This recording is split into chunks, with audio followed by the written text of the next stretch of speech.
Now? Yeah. Hello, Guru Nation. Thank you so much for watching. Make sure you like, subscribe, comment, share. We're going to be talking today at Yuma Clinical Trials all about documentation. We've got Jaime Valles, sub-investigator, NP, Katie, and Daisy, the two coordinators. All about documentation. Thank you to Viva for sponsoring the podcast and the videos.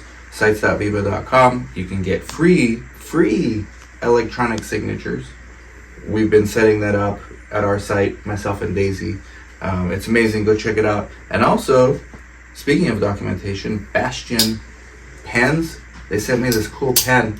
It's very fulfilling to write and to document. It's really like I've never had as much fun using a pen as this one. Seriously, we'll pass it around and you guys will try.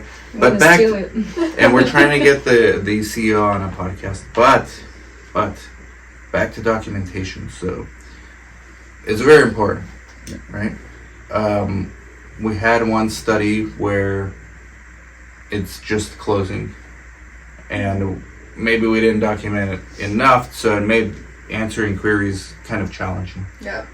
And we've learned from that, because we're a new site, how to fix that going forward. So we're all trying to document more, even at every visit. Like every assessment really should have even a sentence of just what happened, what was maybe unique about that, what may need further explanation.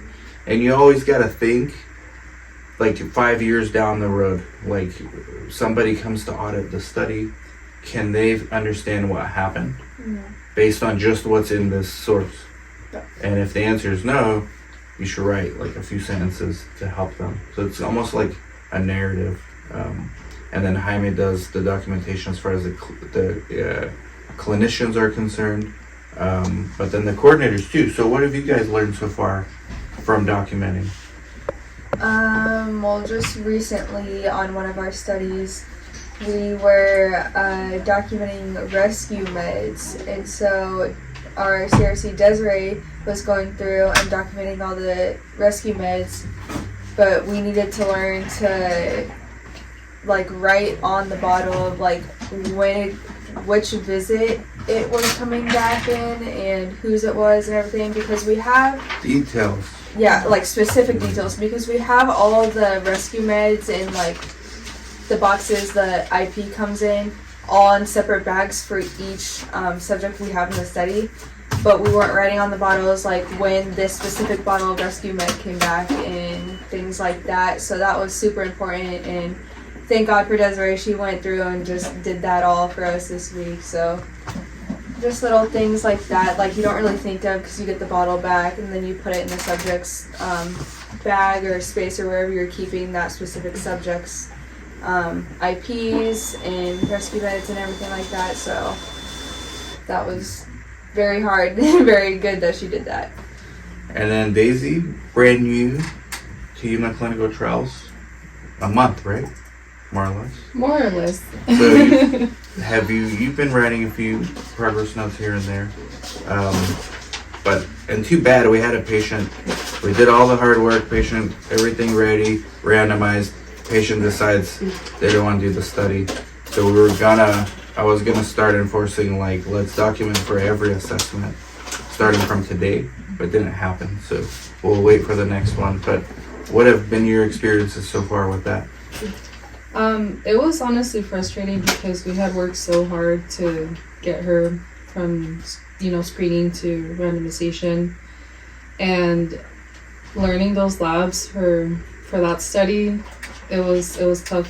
It was a lot of work, a lot of reading. And document. So we got to document the labs, like what happened, what order were the tubes drawn, when the sponsor wants a specific order, and all that stuff. Times. They're very specific on times. And then for clinical stuff, like for the clinician stuff, Jaime does a really good job of always documenting medical histories. Just kind of give them maybe another NP watching idea of how you do it on a daily basis.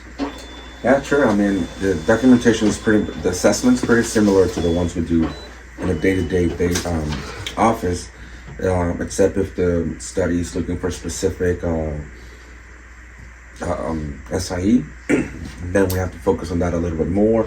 Or if the study is on a specific part of the body, then we have to like expand on that a little bit more. And like it's always said, you know, if it's not documented, it wasn't done. And as you were saying, if 5 years on the road they come into audit, and if it's not there, it was never done, even though we might have taken the time to do it. So always be as detailed as you can possibly be.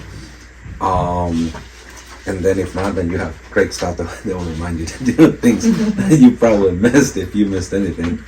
But I think just be as detailed, and then make sure we're following the protocol. That's the I guess the most important one. And then doing it on a timely manner. So That's right. So that's it. Documentation very important. Make sure you do it. Thank you guys. Like, subscribe, comment, share. Bye bye.